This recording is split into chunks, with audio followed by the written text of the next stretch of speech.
Ibinigay natin yung orientation sa araw na ito, hoping na lalo pa kayong magiging effective at efficient na mga child development workers sa iba't ibang center natin sa lalawigan ng Bulacan. Ang nakatutuwa nga, kapag laking daycare, kapag laking center ng ating mga child development workers, ang gagaling ng mga bata.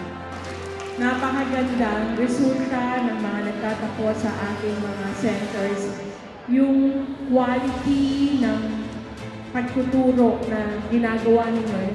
Lagi kong sinasabi, kung anong uri ng kabataan meron tayo sa kasalukuyan, ganyang uri ng pamahalaan meron tayo sa hinaharap.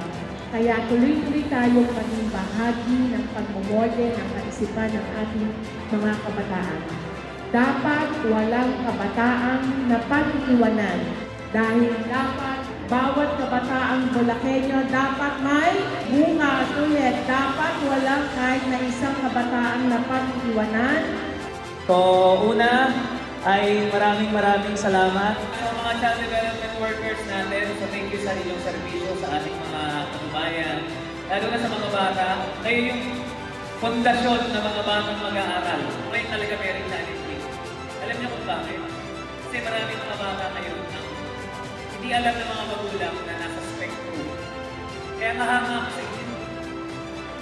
Kasi hindi lang kayo child development workers o mga daycare workers. Nagiging therapist pa kayo.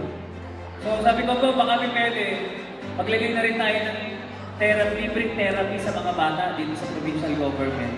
At least man lang, nag-daycare, tapos may araw, may oras na nagte-therapy sila.